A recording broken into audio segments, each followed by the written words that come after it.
Assalamualaikum warahmatullahi wabarakatuh. Waalaikumsalam warahmatullahi wabarakatuh. Alhamdulillahirabbil alamin wassalatu wassalamu ala asrofil anbiya'i wal mursalin sayyidina wa maulana Muhammadin wa ala alihi wa sahbihi ajma'in. Amma. Yang terhormat Kepala SDN 2 Plosorejo, yang kami hormati Bapak Ibu Dewan Guru SDN 2 Plosorejo. Pertama, mari kita panjatkan puji syukur kita atas kehadirat Allah Subhanahu wa Ta'ala yang telah memberikan nikmatnya kepada kita semua.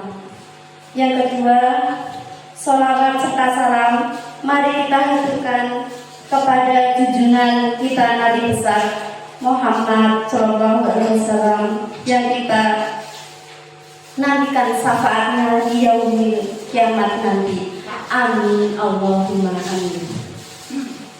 Selanjutnya, acara seminar aksi nyata forum berbagi budaya positif calon guru penggerak angkatan 7 Kabupaten Blora tahun 2023 Selasa 10 Januari 2023 segera dimulai. Adapun susunan acaranya sebagai berikut: 1. Pembukaan. 2. Sambutan Kepala SDN 2 Plosorejo. 3. Acara inti, yaitu penyampaian materi oleh calon guru penggerak. 3. Penutup. Memasuki acara yang pertama, pembukaan. Mari kita buka acara ini dengan bacaan basmalah bersama-sama. Bismillahirrahmanirrahim. Acara yang kedua, sambutan kepala sekolah kepada Bapak Sutarjan SPD. Kami persilakan. Assalamualaikum warahmatullahi wabarakatuh. Bismillahirrahmanirrahim. Alhamdulillahirabbil alamin. Shalatu wassalamu ala asrofil anbiya'i wal mursalin sayyidina wa maulana Muhammadin wa ala alihi wa sahbihi ajmain. Amma ba'du. Bapak Ibu guru SDN 2 Plosorejo yang saya hormati dan saya cintai, marilah yang pertama dan yang utama kita memanjatkan puja dan puji syukur kehadirat Allah Subhanahu wa Ta'ala, yang mana pada hari ini kita dapat melaksanakan kegiatan aksi nyata guru penggerak angkatan ke-7, alhamdulillah tanpa ada halangan satu apapun. Yang kedua, tidak lupa sholawat dan salam saya sampaikan kepada junjungan kita Nabi Muhammad Shallallahu Alaihi Wasallam yang kita tunggu-tunggu syafaatnya, yang kita tunggu-tunggu pertolongannya besok di yaumil kiamah. Amin Allahumma amin. Bapak Ibu guru yang saya hormati, untuk kegiatan aksi nyata guru penggerak ini yang saya tujukan khusus pada Bu Jarmini sebagai guru penggerak, mudah-mudahan bisa mengamalkan hasil apa yang telah dicapai melalui guru penggerak. Yang pertama yaitu bisa menggerakkan pada siswa-siswanya untuk menuju kebaikan, mengarah kebaikan, sehingga anak didik kita generasi muda bisa lebih baik daripada sebelumnya. Yang keduanya, ilmu yang telah didapat dari guru penggerak bisa menularkan pada teman-temannya, sehingga teman-teman SDN 2 Plosorejo ini yang sekiranya belum bisa mendaftarkan sebagai guru penggerak bisa dimotivasi oleh Bu Jarmini. Kemudian yang terakhir saya sampaikan yaitu untuk meningkatkan mutu pendidikan melalui guru penggerak ini, saya yakin setiap apa yang diperintahkan oleh pemerintahan pasti ada kegunaannya. Walaupun saat ini kelihatannya kegiatannya pusing, kelihatannya tidak ada henti-hentinya. Nah itu bisa diambil intinya, bisa diambil buahnya besok setelah Bu Jarmi ini selesai melaksanakan kegiatan guru penggerak ini. Jadi yang namanya hasil itu tidak instan langsung ujuk-ujuk, tidak. Jadi melalui proses. Nah proses untuk keberhasilan Bu Jarmi ini ya lewat guru penggerak. Itulah yang saya sampaikan sedikit, mungkin ada guna dan manfaatnya untuk khususnya Bu Jarmi ini dan pada umumnya guru-guru SDN 2 Plosorjo. Sekian, apabila ada tutur kata yang tidak berkenan, saya mohon maaf yang sedalam-dalamnya. Akhirul qouli wallahu muwaffiq ila aqwamit thoriq. Wassalamualaikum warahmatullahi wabarakatuh.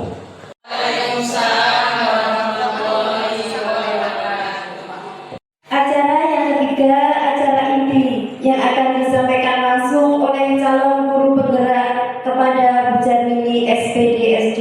Kami persilakan.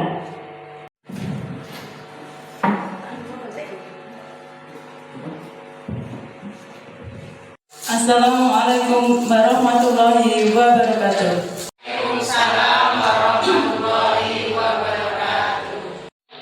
Kepada yang terhormat Bapak Sutarjan selaku Kepala Sekolah SDN 2 Plosorjo, kepada rekan-rekan guru SDN 2 Plosorjo yang saya hormati, marilah kita panjatkan puji syukur kehadirat Allah Subhanahu wa Ta'ala.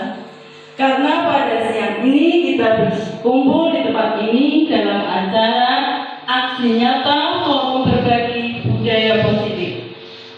Tidak lupa salawat dan salam kami aturkan pada junjungan kita Nabi besar Muhammad SAW yang kita tunggu syafaatnya di yaumul kiamat. Amin ya rabbal alamin. Pada kegiatan ini saya memiliki tujuan, yaitu untuk menyelesaikan salah satu tugas aksi nyata saya pada modul 1.4 pada pendidikan guru penggerak angkatan 7. Untuk memulai kegiatan hari ini, marilah kita bersama-sama tenangkan hati dan pikiran, arahkan semua perhatian untuk fokus belajar, hadirkan rasa ingin tahu, syukur dan kebijaksanaan. Filosofi pendidikan menurut Ki Hajar Dewantara. Tujuan pendidikan menurut Ki Hajar Dewantara adalah menuntun segala kodrat yang ada pada anak-anak agar mereka dapat mencapai keselamatan dan kebahagiaan yang setinggi-tingginya, baik sebagai manusia maupun sebagai anggota masyarakat. Jadi tugas kita seorang pendidik itu menuntun anak, bukan menuntut pada anak. Guru ibarat petani, murid adalah bibit. Tidak mungkin mengubah padi menjadi jagung dan sebaliknya. Apabila kita menanam padi, supaya tumbuh subur, kita perlu memberi pupuk, menyempret, sehingga padi tersebut tumbuh dengan baik. Demikian juga kita sebagai pendidik. Kita harus mampu menuntun anak untuk mengembangkan bakat, minat, dan potensi yang dimilikinya, sehingga anak-anak dapat tumbuh kembang dengan baik. Pertanyaan pemantik. Apakah Anda setuju dengan pernyataan ini? Yang pertama, hukuman dapat mendisiplinkan anak. Yang kedua, pemberian hukuman dengan hal positif seperti membaca atau membersihkan halaman sekolah dapat mendisiplinkan anak. Ketiga, memberikan penghargaan dapat meningkatkan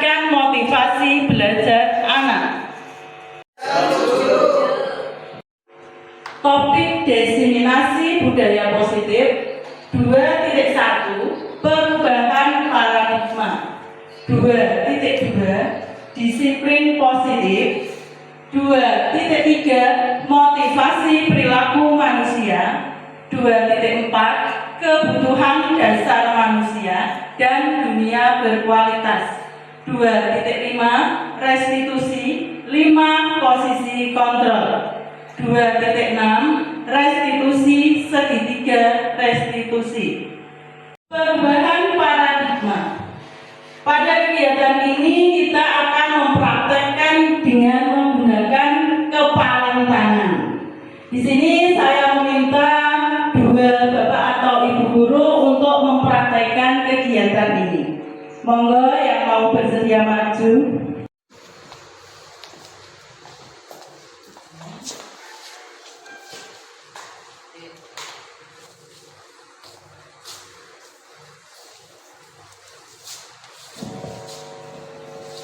Di sini ada Bu Nur dan Bu Min yang akan mempraktekkan kegiatan kepalan tangan. Nanti Bu Nur mengepal tangannya seolah-olah yang ada di dalam kepalan tangannya adalah barang yang sangat berharga dalam kehidupan Bu Nur. Sedangkan Bu Min berusaha untuk membuka kepalan tangan Bu Nur. Kira-kira apa yang terjadi nanti? Bu Nur, ini apa toh kok kelihatannya kok kalau megang kok rapat sekali? Lihat dong. Ini sesuatu yang sangat berharga di kehidupan ini. Coba lihat dikit aja. Masa nggak boleh? Alah mau apa paling nggak asal juga punya. Tidak boleh, tetap tidak boleh. Boleh. Coba lihat ya. Sedikit aja. Terima kasih Bu Nur dan Bu Min yang telah mempraktekkan kegiatan kepalan tangan. Dari kegiatan Bu Nur dan Bu Min tadi, meskipun dengan bujukan, rayuan, bahkan dengan menggunakan paksaan, Bu Nur tidak melepaskan kepalan tangannya. Ya, dari kegiatan tadi dapat disimpulkan bahwa yang bisa mengontrol diri kita itu adalah diri kita sendiri, meskipun kita mendapat pengaruh dari orang lain. Berikutnya perubahan paradigma teori kontrol. Yang pertama, ilusi guru mengontrol murid.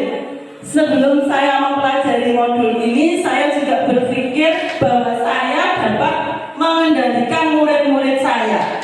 Tetapi pada kenyataannya, saya tidak dapat mengendalikan murid. Karena apa?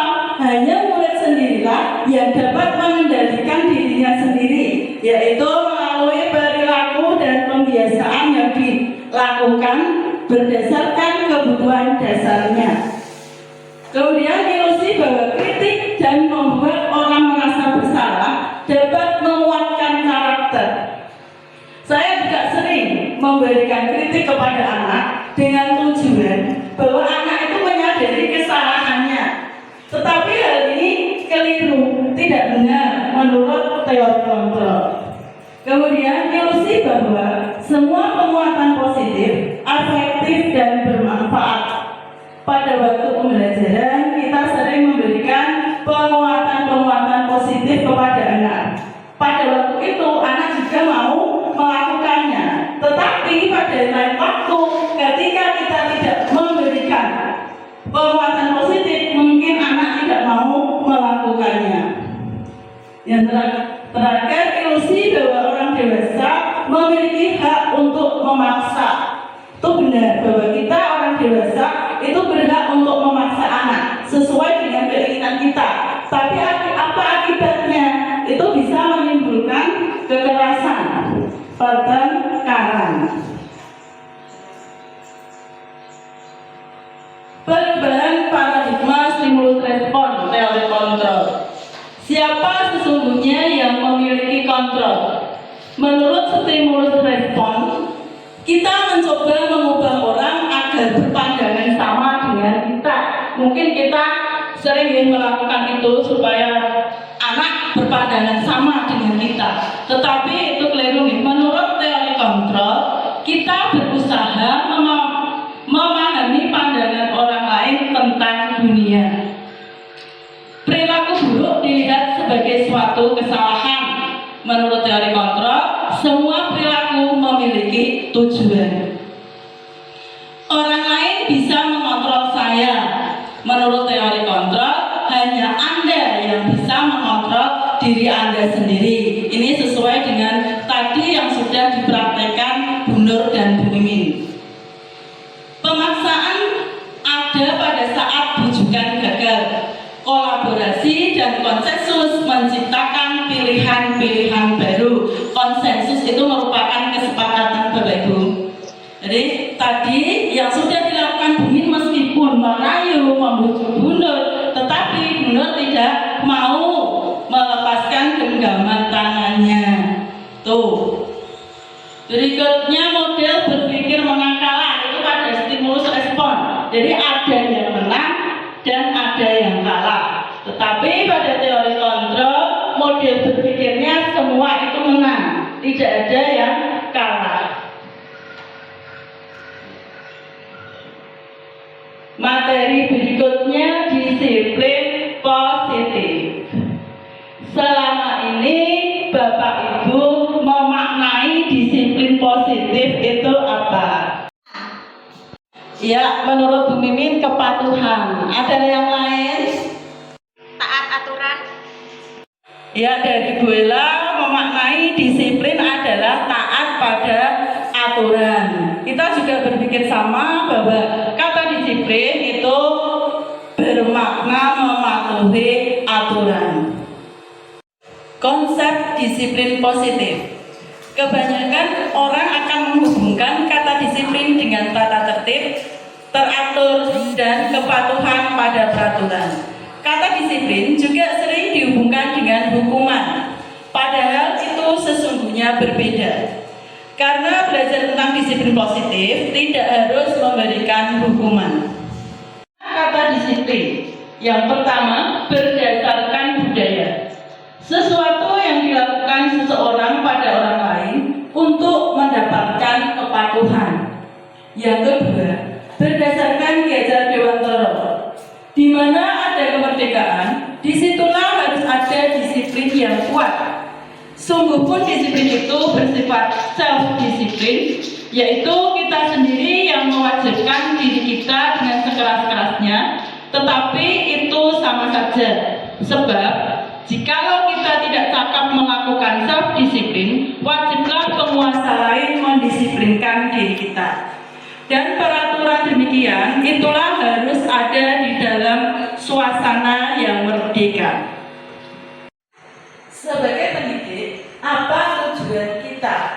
Menciptakan anak-anak yang memiliki disiplin diri sehingga mereka bisa berperilaku dengan mengacu pada nilai-nilai kebijakan universal dan memiliki motivasi intrinsik, bukan ekstrinsik. Nilai-nilai kebijakan universal di sini adalah nilai-nilai yang terdapat pada profil pelajar Pancasila. Berikut kegiatan budaya positif yang sudah saya laksanakan di sekolah. Yang pertama, penerapan 5S: senyum, salam, sapa, sopan, dan santun. Jadi anak-anak ketika melihat Bapak Ibu guru datang, itu langsung lari untuk berjabat tangan sambil mengucapkan salam. Yang kedua, budaya mencuci tangan. Gambar yang ketiga, budaya membuang sampah pada tempatnya. Kegiatan berikutnya sebelum pelajaran dimulai, anak-anak membiasakan untuk membaca Asmaul Husna, dilanjutkan dengan doa-doa atau surat-surat pendek. Biasanya kegiatan ini dilakukan di depan kelas. Berikutnya sebelum masuk kelas, anak-anak membudayakan berbaris dulu di depan kelas supaya lebih rapi lagi. Berikutnya kegiatan membersihkan lingkungan sekolah. Kegiatan ini dilaksanakan setiap hari Jumat. Jadi pada hari Jumat di sekolah kami itu kegiatannya Jumat Sehat dan Jumat Jumat bersih. Jadi setelah melaksanakan kegiatan senam pagi, semua warga sekolah membersihkan sekolah.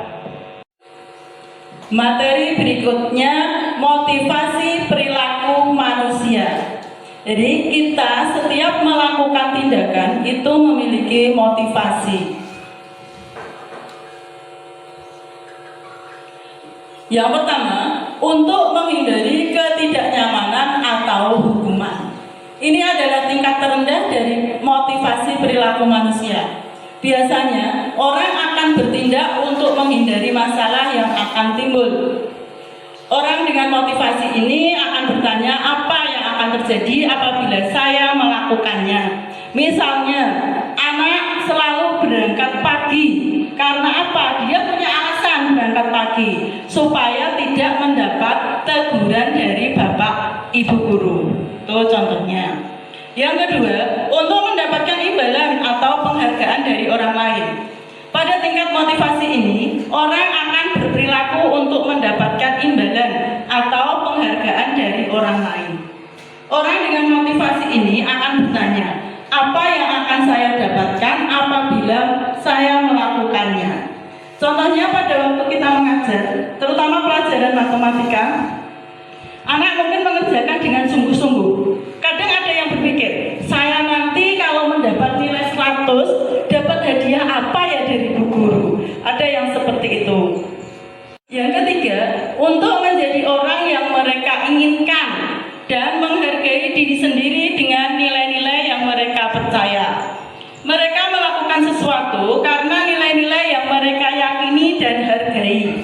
Dan mereka melakukannya karena mereka ingin menjadi orang yang melakukan nilai-nilai yang mereka yakini tersebut. Ini adalah motivasi yang membuat seseorang memiliki disiplin positif karena motivasi berperilakunya bersifat internal, bukan eksternal, maksudnya dari dalam dirinya sendiri.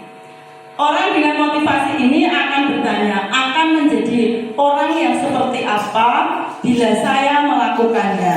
Misalnya anak selalu datang tepat waktu, mengerjakan tugas dengan baik, itu karena keinginannya sendiri, kesadarannya sendiri. Tujuan dari disiplin positif adalah menanamkan motivasi yang ketiga pada murid-murid kita, yaitu untuk menjadi orang yang mereka inginkan dan menghargai diri sendiri dengan nilai-nilai yang mereka percayai. Materi berikutnya adalah kebutuhan dasar manusia. Kita ketahui bahwa setiap orang memiliki kebutuhan. Kebutuhan dasar manusia itu ada 5. Yang pertama, kebutuhan bertahan hidup atau survival. Yang kedua, cinta dan kasih sayang atau kebutuhan untuk diterima. Yang ketiga, penguasaan atau kebutuhan pengakuan atas kemampuan. Yang keempat, kebebasan, kebutuhan akan pilihan. Yang kelima, kesenangan atau kebutuhan untuk merasa senang. 5 kebutuhan dasar manusia. Yang pertama, kebutuhan bertahan hidup atau survival.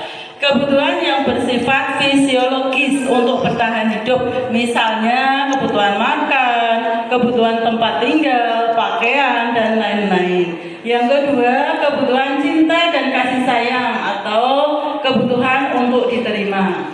Kebutuhan untuk mencintai dan memiliki meliputi kebutuhan akan hubungan dan koneksi sosial, kebutuhan untuk memberi dan menerima kasih sayang, dan kebutuhan untuk merasa menjadi bagian dari suatu kelompok. Yang ketiga, penguasaan atau kebutuhan pengakuan atas kemampuan. Kebutuhan ini berhubungan dengan kekuatan untuk mencapai sesuatu, menjadi kompeten, terampil, diakui atas prestasi dan keterampilan kita, didengarkan dan memiliki rasa harga diri. 4. Kebebasan, kebutuhan akan pilihan, adalah kebutuhan akan kemandirian, otonomi, memiliki pilihan, dan mampu mengendalikan arah hidup seseorang. Kelima, kesenangan, kebutuhan untuk merasa senang, adalah kebutuhan untuk mencari kesenangan kesenangan, bermain dan tertawa.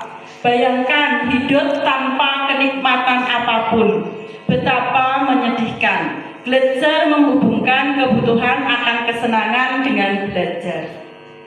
Berikut contoh kebutuhan untuk merasa senang.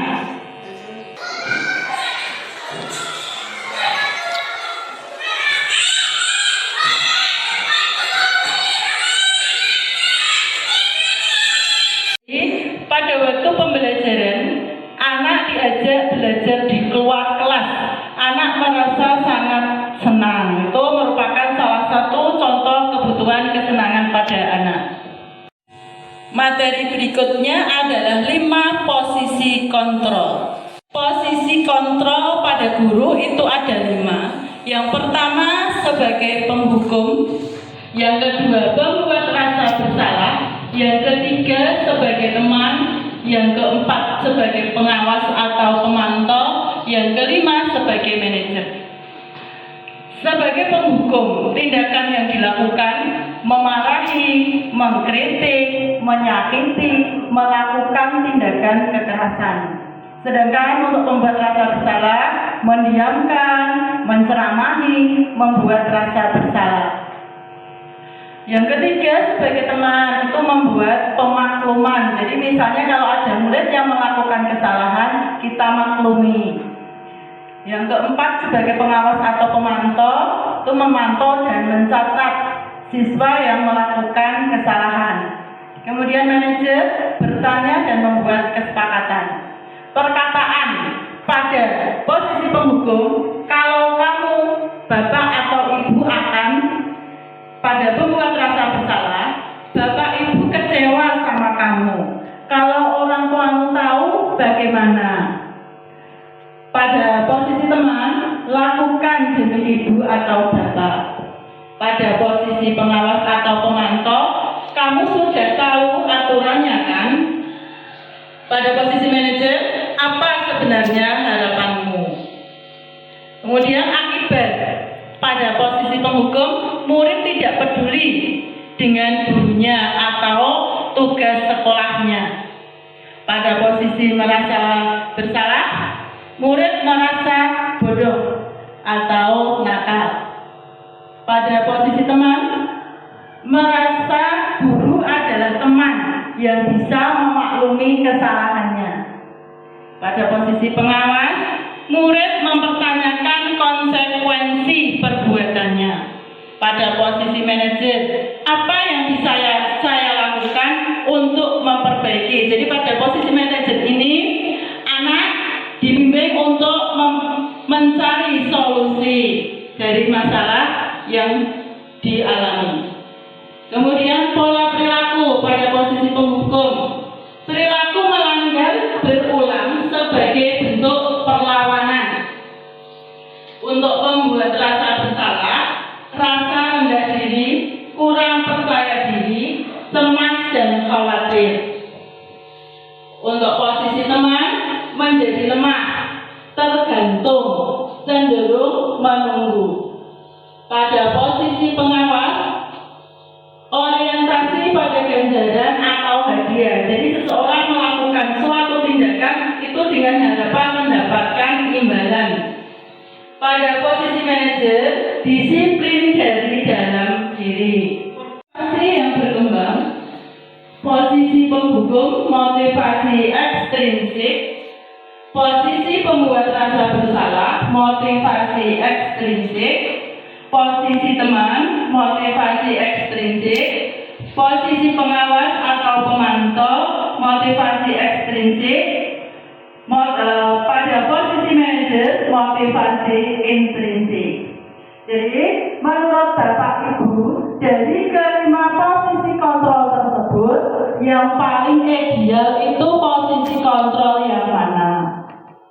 5 posisi kontrol yang paling ideal adalah posisi manajer, karena anak bisa termotivasi untuk mendisiplinkan dirinya sendiri. Dari kelima posisi kontrol tadi, menurut Pak Jito sudah betul. Dari kelima posisi kontrol yang paling ideal adalah posisi manajer, karena bisa memotivasi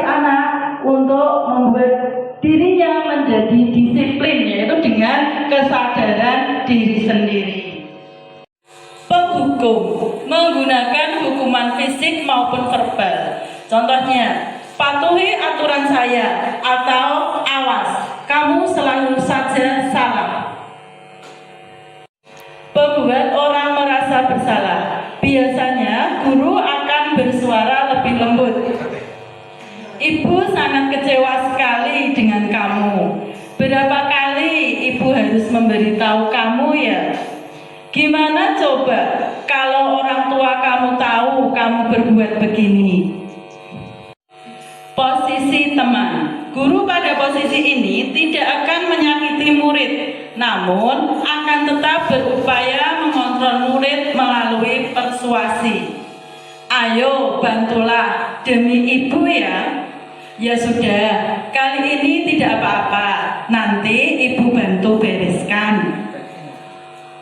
Posisi monitor atau pemantau. Kita bertanggung jawab atas perilaku orang-orang yang kita awasi. Peraturannya apa? Apa yang telah kamu lakukan? Sanksi atau konsekuensinya apa? Posisi manajer. Mempersilahkan murid mempertanggungjawabkan perilakunya, mendukung murid agar dapat menemukan solusi atas permasalahannya sendiri. Apakah kamu meyakininya? Jika kamu meyakininya, apakah kamu bersedia memperbaikinya? Apa rencana kamu untuk memperbaiki hal tersebut? Berikutnya adalah keyakinan kelas. Mengapa tidak peraturan saja? Mengapa harus keyakinan kelas? Untuk mendukung motivasi intrinsik, kembali ke nilai-nilai atau keyakinan-keyakinan lebih menggerakkan seseorang dibandingkan mengikuti serangkaian peraturan-peraturan. Keyakinan akan lebih memotivasi seseorang dari dalam atau memotivasi secara intrinsik. Seseorang akan lebih tergerak dan bersemangat untuk menjalankan keyakinannya daripada hanya sekedar mengikuti serangkaian peraturan yang mengatur mereka harus berperilaku begini atau begitu yang membuat ketidaknyamanan dan keterpaksaan. Cara pembuatan keyakinan kelas. Keyakinan kelas hendaknya bersifat abstrak. Dituliskan berupa pernyataan-pernyataan universal. Pernyataan keyakinan kelas senantiasa dibuat dalam bentuk positif. Keyakinan kelas hendaknya tidak terlalu banyak sehingga mudah diingat dan dipahami oleh semua warga kelas.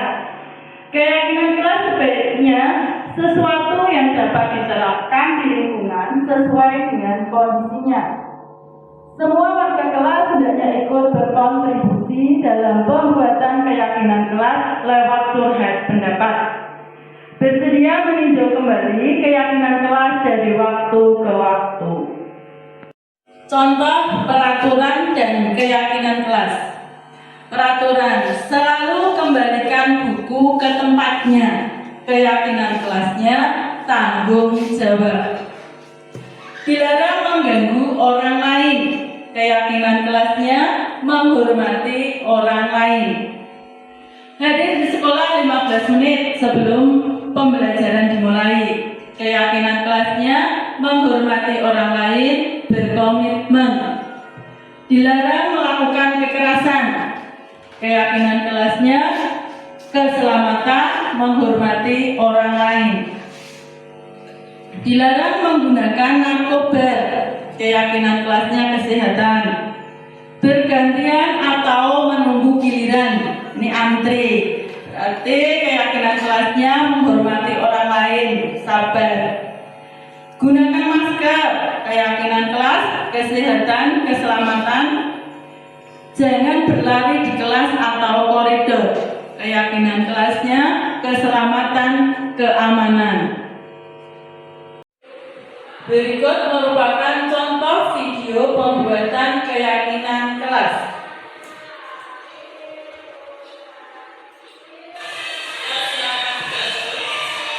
Kegiatan pertama yang dilakukan sebelum pembelajaran adalah berdoa dulu.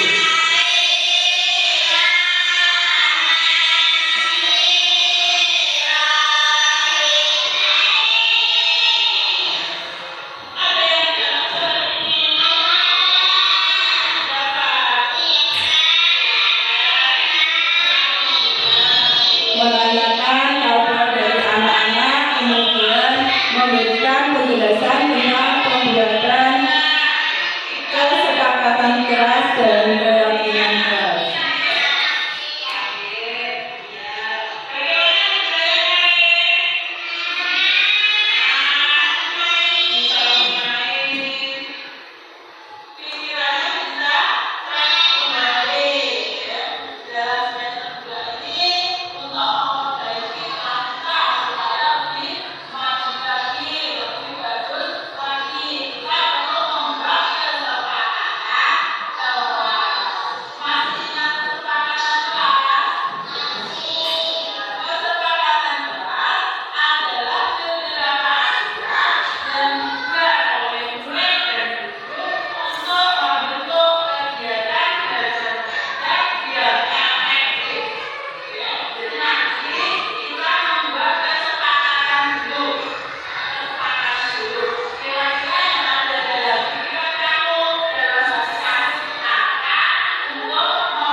Anak-anak sedang menuliskan kesepakatan kelasnya.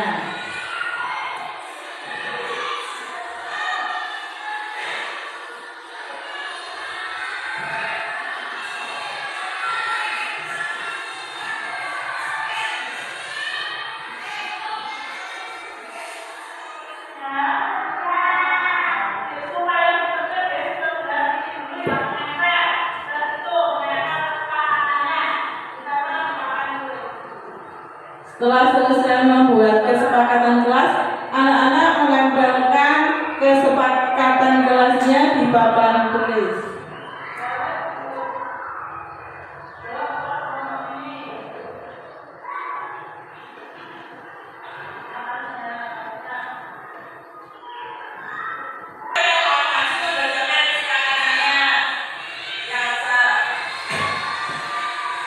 Berikutnya, murid dan guru membahas tentang kesepakatan, kemudian membuat keyakinan kelasnya.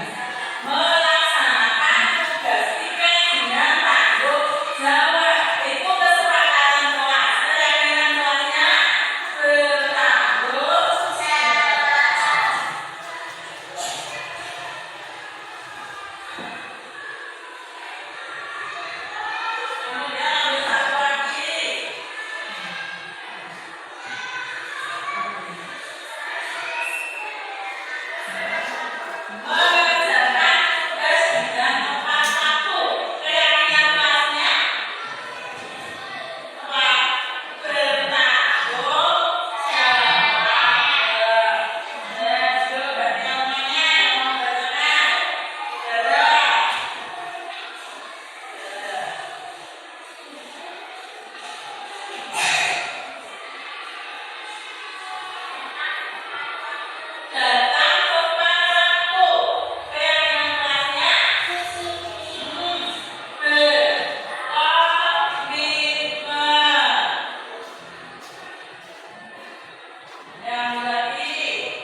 Jadi Bapak Ibu, sebelum kita melakukan perubahan di dalam kelas, sebaiknya kita membuat keyakinan kelas dulu supaya anak-anak lebih semangat atau termotivasi untuk melaksanakan keyakinan kelasnya. Materi terakhir kita adalah segitiga restitusi. Pengertian restitusi. A. Restitusi adalah proses menciptakan kondisi bagi murid untuk memperbaiki kesalahan mereka sehingga mereka bisa kembali pada kelompok mereka dengan karakter yang lebih kuat menurut Gusen 2004. B. Restitusi juga adalah proses kolaboratif yang mengajarkan murid untuk mencari solusi untuk masalah dan membantu murid berpikir tentang orang seperti apa yang mereka inginkan dan bagaimana mereka harus memperlakukan orang lain. Kelsom Gosen 19. Manfaat restitusi. Membantu murid menjadi lebih memiliki tujuan, disiplin positif, dan memulihkan dirinya setelah berbuat salah. Tujuan menjadi orang yang menghargai nilai-nilai kebajikan yang mereka percayai. Ciri-ciri restitusi yang membedakan dengan program disiplin lainnya. Restitusi bukan untuk menebus kesalahan, melainkan untuk belajar dari kesalahan. Restitusi memperbaiki hubungan. Restitusi adalah tawaran, bukan paksaan. Restitusi menuntun untuk melihat ke dalam diri. Restitusi mencari kebutuhan dasar yang mendasari tindakan. Restitusi diri adalah cara yang paling baik. Restitusi fokus pada karakter, bukan tindakan. Restitusi menguatkan. Restitusi fokus pada solusi. Restitusi mengembalikan murid yang berbuat salah pada kelompoknya. Tahapan segitiga restitusi. Langkah pertama pada bagian segitiga restitusi adalah menstabilkan identitas. Jika anak berbuat salah, maka ada kebutuhan dasar mereka yang belum terpenuhi. Bagian dasar segitiga restitusi memiliki tujuan untuk merubah anak yang gagal karena telah berbuat kesalahan menjadi orang yang sukses.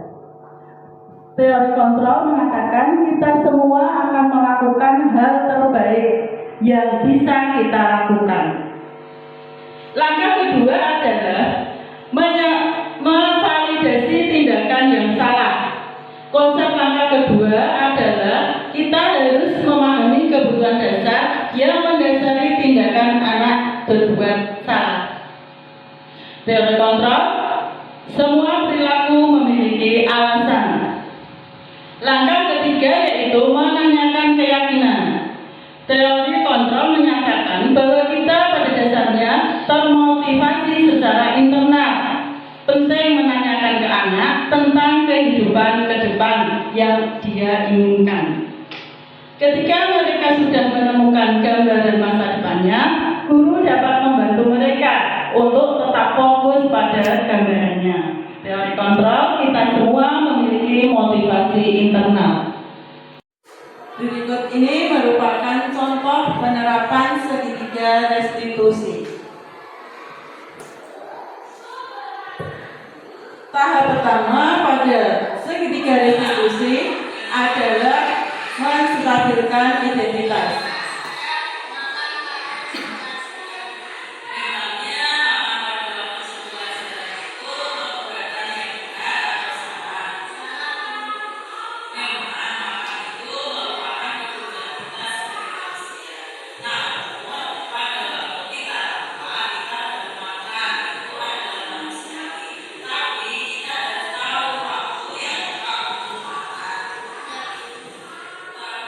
Berikut tahap kedua yaitu memvalidasi tindakan yang salah.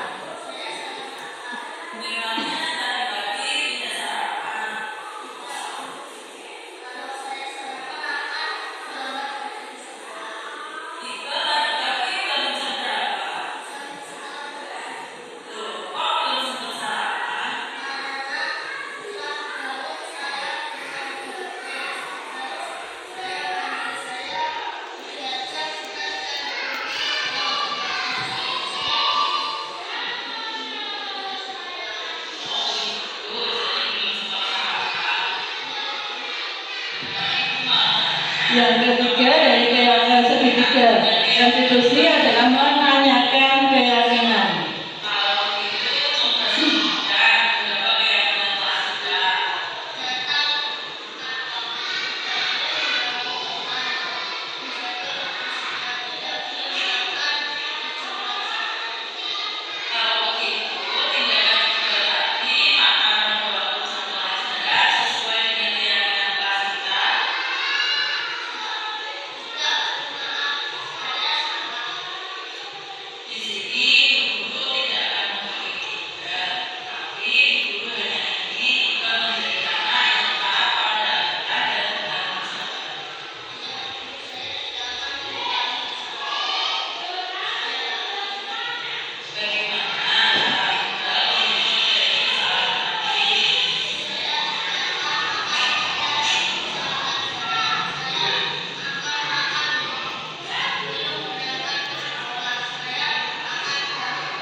Jadi contoh segitiga restitusi ini bahwa kita dalam menghadapi anak itu tidak boleh menghukum.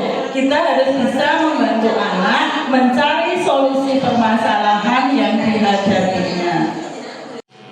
Demikian Bapak Ibu materi budaya positif dari saya.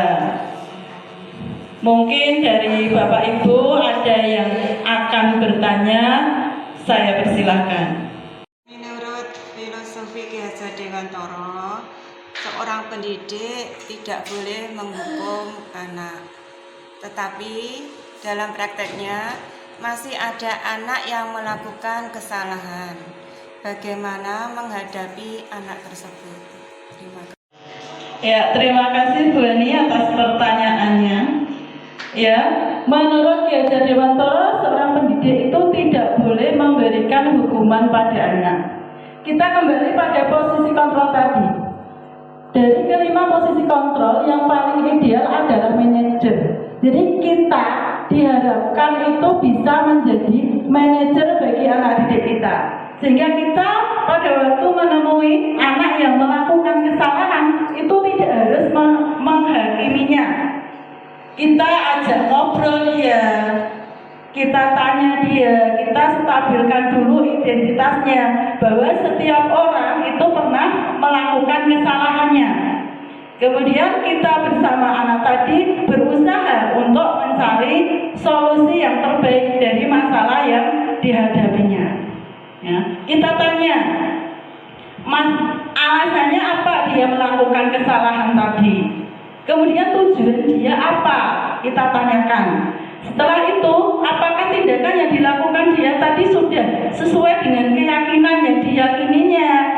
Nah, kemudian kita membimbing anak tersebut mencari solusi yang terbaik dari masalah yang dialami anak tersebut. Begitu Bu Ani. Terima kasih Bu Jarmini atas penjelasannya. Saya akhiri dari Bapak Ibu yang hadir, yang mau memberikan refleksi, saya persilahkan. Assalamualaikum warahmatullahi wabarakatuh.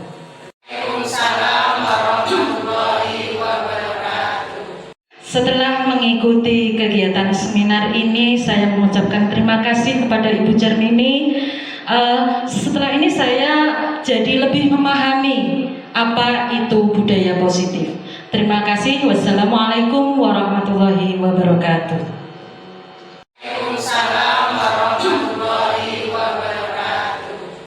Terima kasih pada Bu Atip yang telah memberikan refleksi pada kegiatan ini.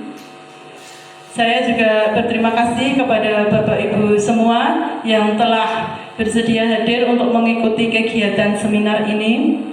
Saya mohon maaf kalau ada tutur kata saya yang menyinggung perasaan Bapak Ibu dalam penyampaian materi. Akhir kata, wabillahi taufiq wal hidayah. Wassalamualaikum warahmatullahi wabarakatuh.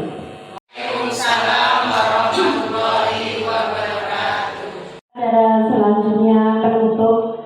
Mari kita tutup acara ini dengan bacaan Alhamdulillah bersama-sama. Wabillahi taufiq wal hidayah. Wassalamualaikum warahmatullahi wabarakatuh.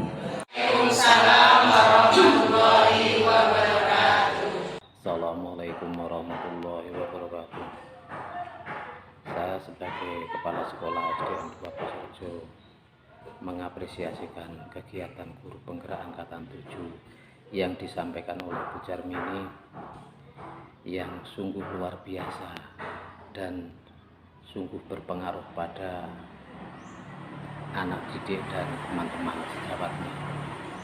Semoga Bu Jarmini bisa mengikuti kegiatan-kegiatan guru penggerak selanjutnya untuk anak-anak atau para siswa. Sudah banyak perubahan tentang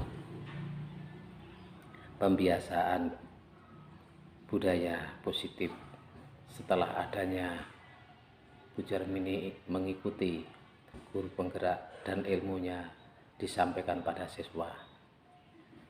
Yang kedua, pada teman-teman atau teman sejawat atau guru-guru itu sudah banyak yang meniru apa yang telah dipraktekkan oleh Bu Jarmini,